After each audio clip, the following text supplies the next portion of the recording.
It's going to be some heavy and hard history that Sarah and I are going to take you through in a sort of narrative form. And so you'll be sitting for about the next 45 minutes, and then we'll have some time for reflection. So we're presenting this narrative because as communities of women religious in this country hope to participate in racial and ecological repair, the cornerstones of land justice, it's vital to first acknowledge the role that white institutions and the church have played in the violent colonization, racism, and theft of land that have happened here, and understand the ongoing harm. And so the narrative you are about to hear summarizes some of those key events over the last 500 years that have led to the unjust realities we face today. That white people own and control 98% of rural land in the United States and 95% of urban land, and that this land is in desperate need of healing.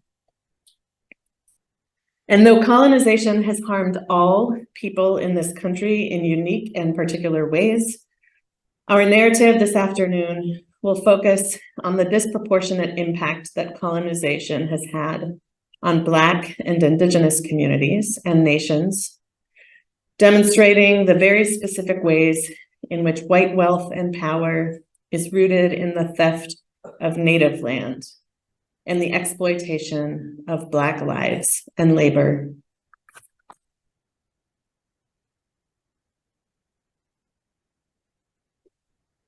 As Pope Francis writes in his encyclical Fratelli Tutti, nowadays it is easy to be tempted to turn the page, to say that all these things happened long ago, and we should look to the future. For God's sake, no. We can never move forward without remembering the past, and we do not progress without an honest and unclouded memory.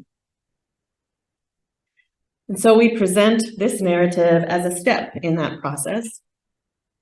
And we're grateful for and indebted to the important scholarship and teaching of such Black and Indigenous historians, activists, and writers as Shane Weeks, Leah Penniman, Sylviane Diouf, Dr. Karina Walters, David Troyer, Desiree Fontenot, Roxanne Dunbar-Ortiz, the Matawak Research Center, as well as Jessica Intermill, on whose work we have relied.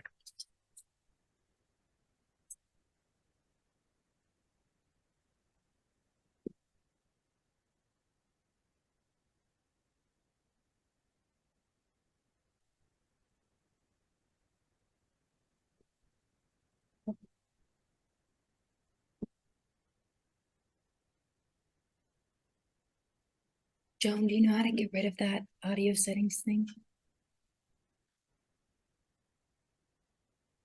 There it is. Okay. And Ray just can I just do something here?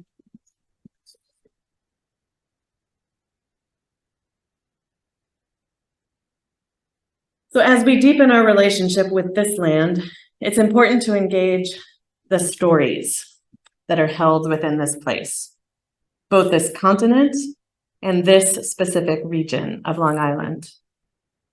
These stories can bring up painful feelings, and so we ask you to honor and take care of your emotional needs as they arise. There are two readers for this narrative, myself and Sarah. While we move through this session, let's ask ourselves the question, how might acknowledging the history of colonization and oppression help to inform and transform our vision for a just community legacy?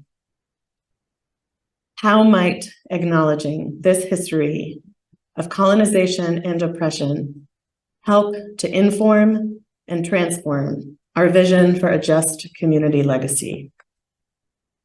We now begin. Native peoples have lived within this land since time immemorial. As they have for millennia, the indigenous people of this land understand themselves to be part of a larger sacred community of kin and belonging. The Shinnecock and other peoples have been living on Long Island for over 10,000 years as a part of a larger group of kinship that extended throughout this island and beyond. The Shinnecock use traditional methods to sustain their people and others in the lands and the water. Expert fishermen, hunters, and farmers, the Shinnecock and their sister tribes were also master whalers, some of their canoes able to hold about 100 people. In 1492, upwards of 20 million people lived on this continent, which many indigenous people called Turtle Island. They belonged to as many as 800 distinct and self-governing nations, each with their own language, their own traditions, and their own laws and systems of governance. At this time in Europe, the Catholic Church had begun promoting what is now called the doctrine of discovery, a series of papal bulls that justified European colonization and enslavement of other continents and peoples. In the bull Dom de Versus, Pope Nicholas granted Christian nations the authority to enslave non-Christians, exhorting them to, quote, invade, search out, capture, vanquish, and subdue all pagans, and to, quote, reduce their persons to perpetual slavery. In 1493, Pope Alexander VI wrote Inter Caetera, granting Spain the right to, quote, conquer and take any lands its explorers discovered, declaring that non-Christian people had no right to the land. Such decrees not only justified European settlers' genocide of the indigenous people of what later became the United States, but also set the stage for the Atlantic slave trade. With this support of the Church, Christopher Columbus arrived in the Caribbean islands. Of his first encounter with the native Arawak people, he wrote, they would make fine servants. With 50 men, we could subjugate them all and make them do whatever we want. Reflecting on the brutality of the conquest of the Americas, the Dominican priest, Bartolome de las Casas, wrote, our work was to exasperate, ravage, kill, mangle, and destroy. Who in future generations will believe this? I myself, writing it as a knowledgeable eyewitness, can hardly believe it. Let us take a moment of reflection to remember and to mourn.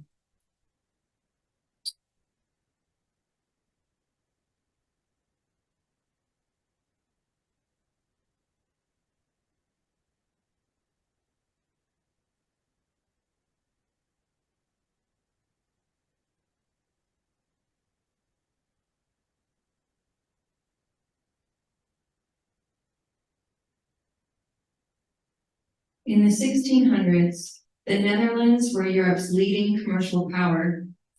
Wealthy Dutch investors sought a foothold in lucrative global trade.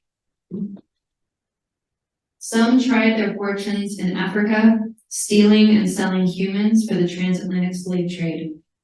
Some continued east, seeking spices. Others sailed west.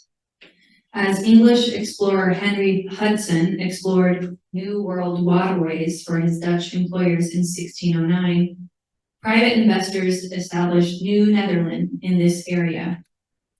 In 1621, the Netherlands governing body created the Dutch West India Company and soon created a state-sponsored monopoly on the fur trade. The company maintained 2 trading centers on the Atlantic seaboard.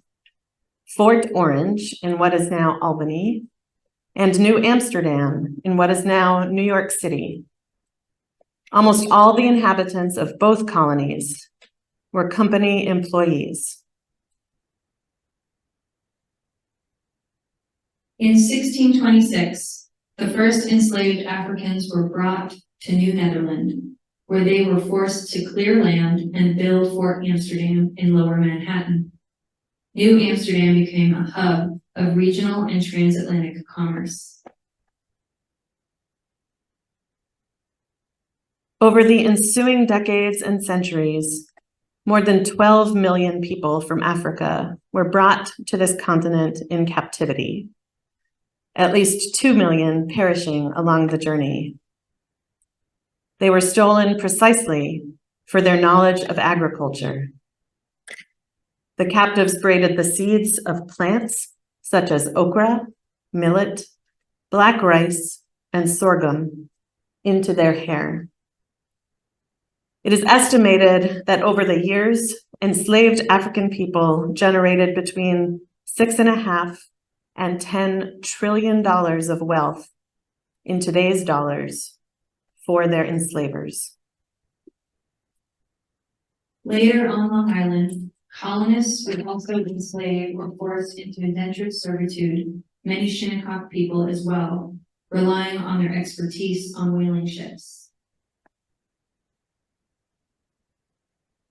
In 1629, the Netherlands established a system of patroonship in which the West India Company granted free land to wealthy Dutchmen in exchange for their commitment to, quote, within the space of 4 years, undertake to plant a colony there of 50 souls. Such a model of giving away free land in return for colonization would persist on the continent for centuries. In 1656, the English declared war on the Pequot Nation, who they falsely accused of killing English traders. Within 2 years, the English killed close to 700 women, children, and men, and sold hundreds more into slavery to colonists in Bermuda or the West Indies. The Pequot population plummeted from 3,000 to 200. The remaining 200 Pequots were ordered by the English to be divided up and sold to other tribes, and to no longer call themselves Pequots. Due to this total victory, the English felt legally entitled to Pequot territory, including all of what is now Connecticut and most of Long Island. Perhaps the most memorable and gruesome event of the Pequot War is what is known as the Mystic Massacre. In May 1637, Captains John Mason and John Underhill led colonial forces to surround and set fire to a Pequot village, killing over 400 people. William Bradford, first governor of Plymouth Colony and one of the leaders of the massacre, said of the killing, quote, "It was a fearful sight to see them thus frying in the fire, and horrible was the stink. But the victory seemed a sweet sacrifice to God." Captain John Underhill wrote, quote, "Great and doleful was the bloody sight, to see so many souls lie gasping on the ground, so thick in some places that you could hardly pass along. Sometimes the scripture declareth that women and children must perish with their parents."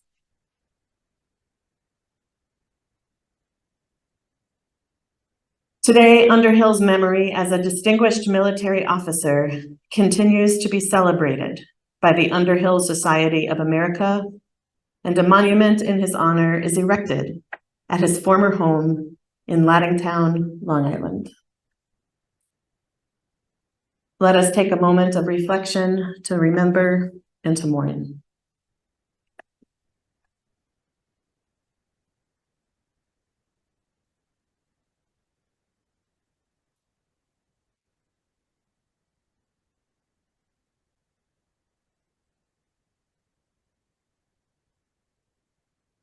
Alongside such outright attempts to exterminate the native population, Europeans also employed other tactics in order to colonize and steal land. In the late 1600s and 1700s, during a religious revival in the English colonies known as the Great Awakening, Native people were forced into the English way of life, forced to take English names, wear English clothing, and practice Christianity. While some continued to teach their traditions underground, much was lost.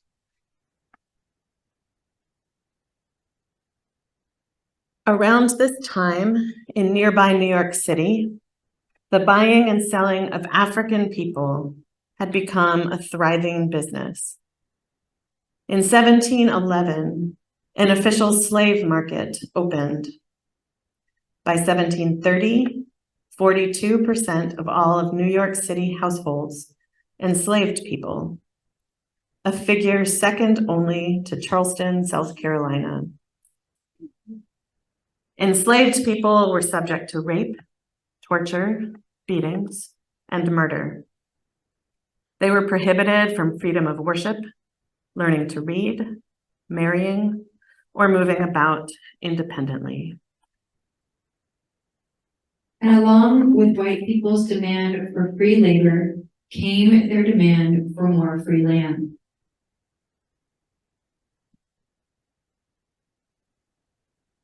In 1763, many land speculators, among them many of the future founders of the United States, were angered by King George's royal proclamation of a boundary line, which blocked their ability to settle and profit from land west of the Appalachian Mountains. In order to gain support for the Revolutionary War then, founders like Jefferson linked the interests of elite land speculators with the interests of frontier settlers by listing as one of the 27 grievances against King George III in the 1776 Declaration of Independence, quote, "He has endeavored to bring on the inhabitants of our frontiers, the merciless Indian savages."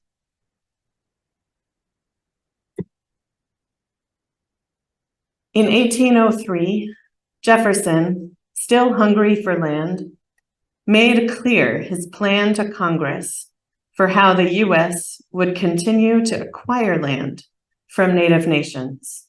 Quote, "We shall push our trading houses and be glad to see the good and influential individuals among them run in debt. When these debts get beyond what the individuals can pay, they become willing to lop them off by a cession of lands." and thus the U.S. pushed west.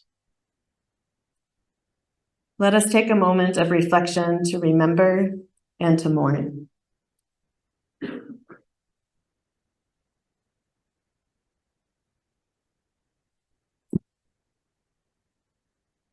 In 1823, the Supreme Court case Johnson versus McIntosh enshrined the doctrine of discovery into U.S. law. Justice Marshall, writing for the court, wrote that the, quote, right of discovery by, quote, Christian people took precedence over the rights of Native nations and was, quote, an exclusive right to extinguish the Indian title of occupancy, either by purchase or conquest.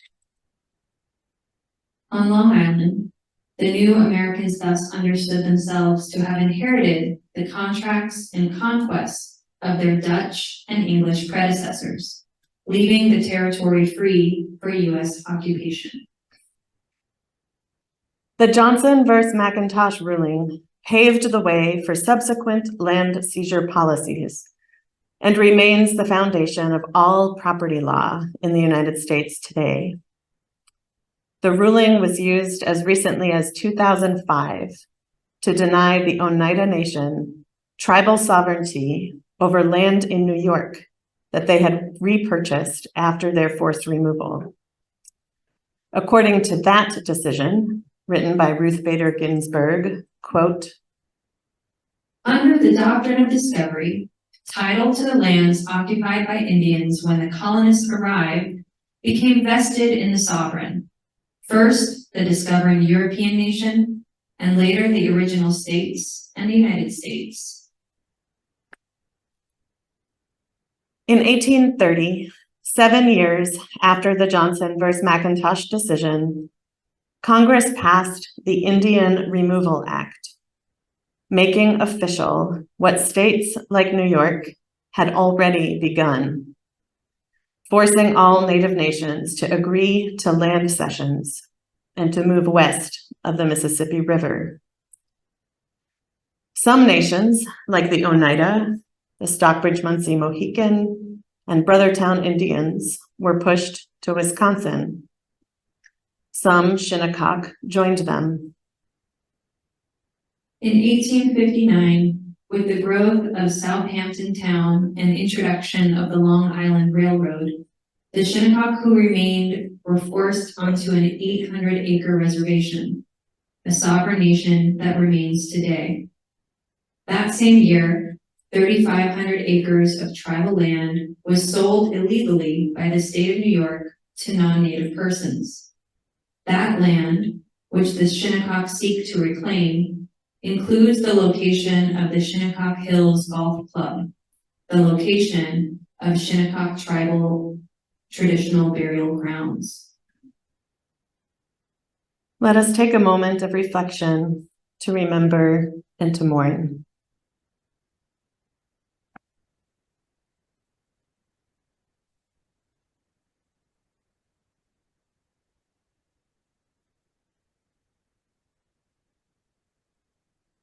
Though New York had outlawed slavery in 1827, the state continued to profit a great deal from the slave trade. By the 1850s, the city was dominating the illegal international slave trade to the American South. Cotton and sugar produced by enslaved labor shipped to Europe out of New York's harbor.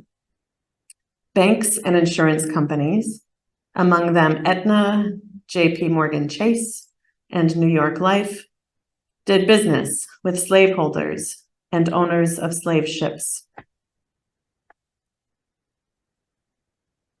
In July 1863, during the infamous Civil War draft riots in New York City, white rioters expressed their displeasure with a war meant to abolish slavery by attacking Black women, men, and children. Over 5 days, white mobs killed 100 Black men in Manhattan and Brooklyn, torturing, mutilating, burning, and hanging some. After the riots, many Black families fled New York, and the Black population plunged.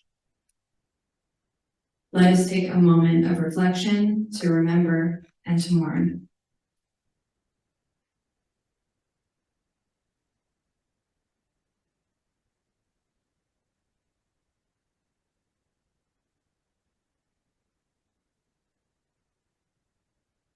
Near the end of the Civil War, General William T. Sherman met with Black ministers and other leaders in Savannah, Georgia.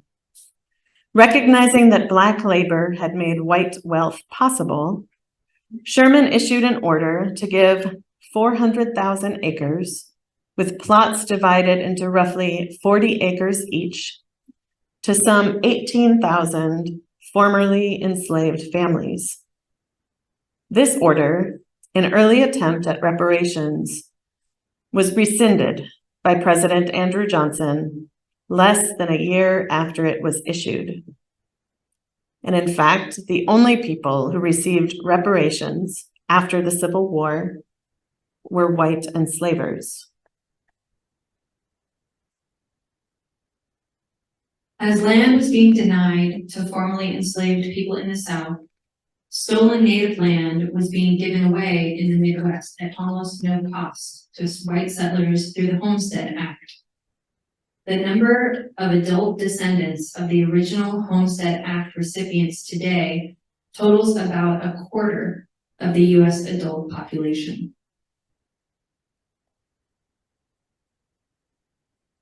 Through the Homestead Act, white settlers descended on the prairie soon after the invention of the steel plow, a devastating turning point in the creation of a disruptive colonial agriculture. As Potawatomi scientist Robin Wall Kimmerer writes, quote, "It all got broke at the same time. The prairie, the treaties, and the relationship between people and land. Between 1800 and 1930, 95% of the tall grass prairie was converted to farmland. Fire was suppressed.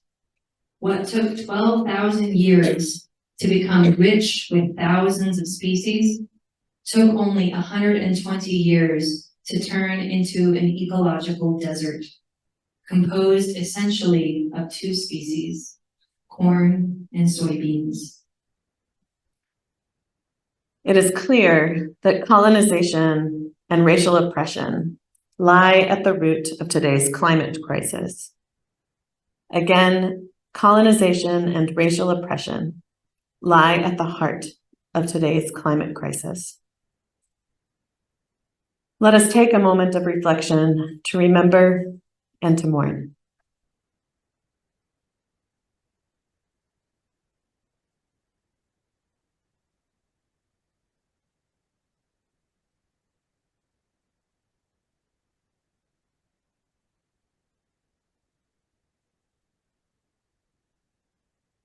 General William T. Sherman once commented on the native view of land, quote, "It will take a lot longer than I thought to civilize these Indians, for they know no greed. And until they know greed, they will not understand the private ownership of property." In an attempt to force a cultural shift towards acceptance of capitalism and the concept of private property, Congress passed the Dawes Act in 1887, mandating the division of all communally held reservation land into individual allotments to be owned by individual Native families. Any, quote, surplus land was to be sold to European settlers. Due to this policy, Native nations around the country lost some of their best land to corporate interests and vacation homes for white families.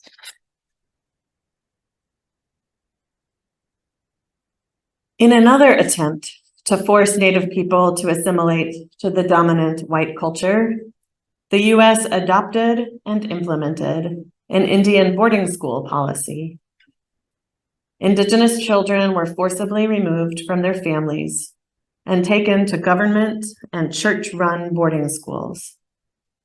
In 1893, Congress authorized the Secretary of the Interior to withhold rations, including those guaranteed by treaties, to Indian families whose children would not attend these schools. In the more than 400, now it's more than 500, government-funded Indian boarding schools, the children were exhorted to, quote, "Let all that is Indian within you die." The government contracted many of the schools out to be run by Christian missionaries. At least 87 of these schools were run by Catholics. Many of these were run by women religious. Children were removed from their families as young as 4 years old, and many did not see their parents again until they graduated. Many grew ill and even died from neglect and exposure, and many were subject to further physical, psychological, and sexual abuse. Shinnecock children were sent to the Thomas Indian School, Carlisle Indian School, and Hampton Institute, and other schools around the country. The trauma of the boarding school experience, passed from generation to generation, continues to harm Native families and communities today. Let us take a moment of reflection to remember and to mourn.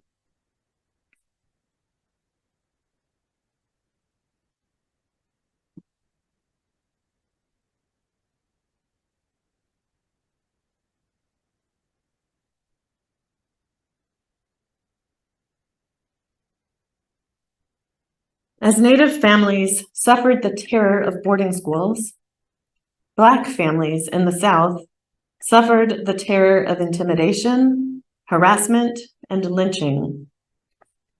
In the 19th and up until the mid-20th century, white mobs murdered more than 4,000 African Americans. Such acts of terror were used to drive Black people north and steal their land. As a result of this white-led terror campaign against Black people on the land, 6 million African Americans departed for the North in what is considered the largest migration in U.S. history. It was a refugee crisis. In hundreds of cities across the country, including in New York, Black people who had lost their land by fleeing the terror of the South were now experiencing another form of dispossession through the government's racist policy of redlining. As the government invested in white families and white communities through federally backed housing loans, they were systematically denying Black families access to such loans. In 1947, William J. Leavitt, considered the father of modern suburbs in the United States, built Leavitttown, the first of 4 planned communities for returning World War II vets, less than 20 miles from Brentwood. Leavitttown's racially restrictive covenants barred the sale of their prefabricated homes to Black homeowners. As one covenant read, quote, "The tenant agrees not to permit the premises to be used or occupied by any person other than members of the Caucasian race, but the employment and maintenance of other than Caucasian domestic servants shall be permitted." Even after the U.S. Supreme Court invalidated racial covenants in 1948, Leavitt vowed to only accept white families. By 1960, not one of Leavitttown's 82,000 residents was African American. The financial consequences of the exclusion of Black people from Leavitttown and other suburban communities reverberate today. One economist calculated the wealth built by white working-class families who bought Leavitt homes in 1948 after 3 generations at $200,000, a wealth-building opportunity denied to Black families. Due to such policies and practices, Long Island remains one of the most segregated suburbs in the U.S. today. Ralph Page of the Federation of Southern Cooperatives once said, quote, "Land is the only real wealth in this country, and if we don't own any, then we're out of the picture." Let us take a moment of reflection to remember and to mourn.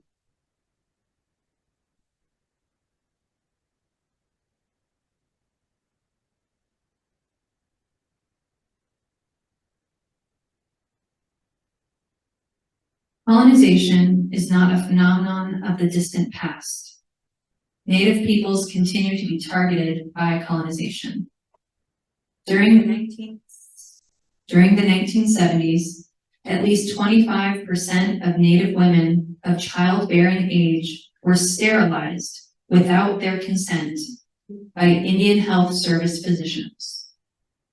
Indigenous people, especially women, are disproportionately victims of sex trafficking, especially in areas around oil pipelines that continue to threaten Native land and sovereignty. And yet, Indigenous resistance and resurgence continue. Native nations and Black communities continue to call for justice, for sovereignty, for land, and for a righting of these wrongs. Today, Black farmers all over the country continue to seek food sovereignty and land justice in the face of overwhelmingly racist structures. Upstate, at Soul Fire Farm, Black and Indigenous community members are uprooting racism and ceding sovereignty in the food system through their land practices and educational programs. Housing activists like Brandy Watson of the Hempstead Community Land Trust are working to secure affordable housing options for people of color.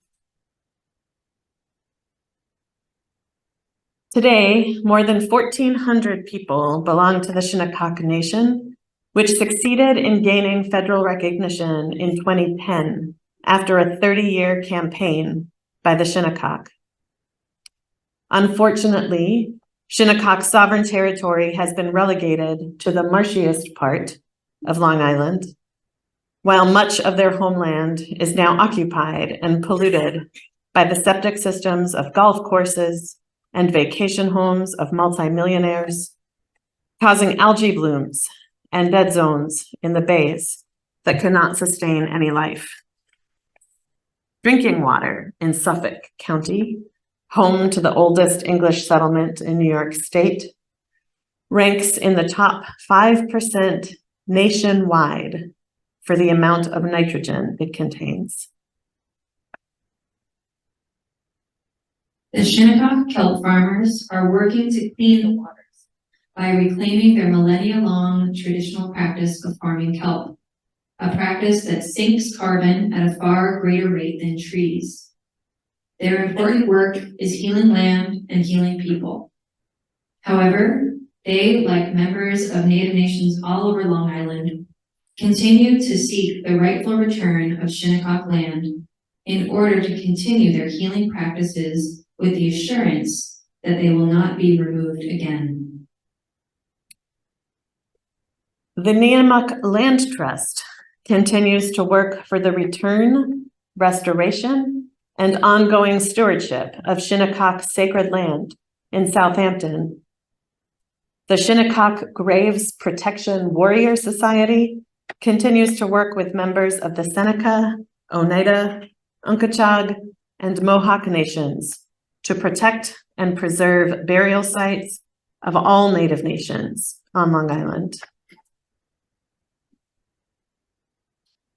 Let us conclude with two quotes.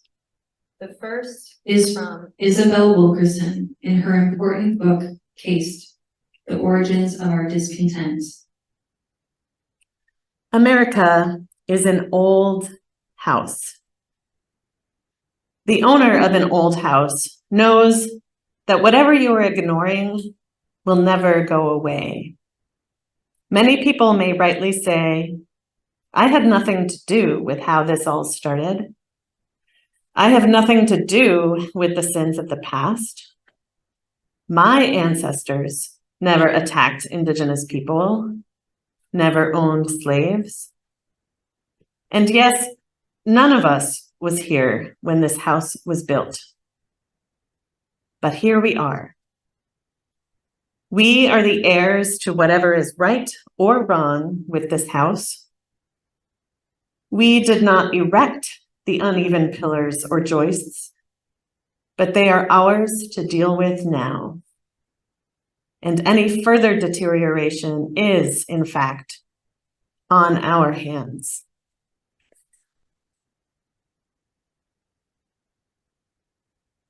Indigenous activist and educator Nikki Sanchez writes simply, "This history is not your fault, but it is absolutely your responsibility." Let's all take a few deep breaths.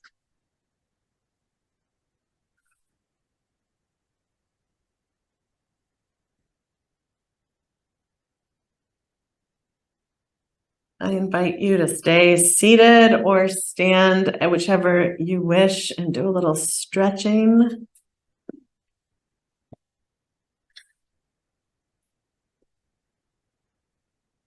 Reach up to your highest ideals.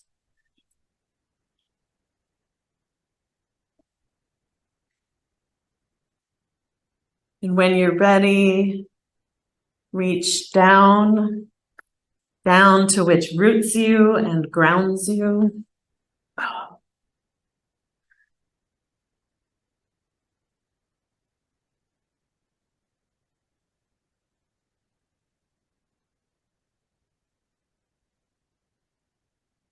And out to the sides to embrace those you love, to embrace our sisters and brothers and the world.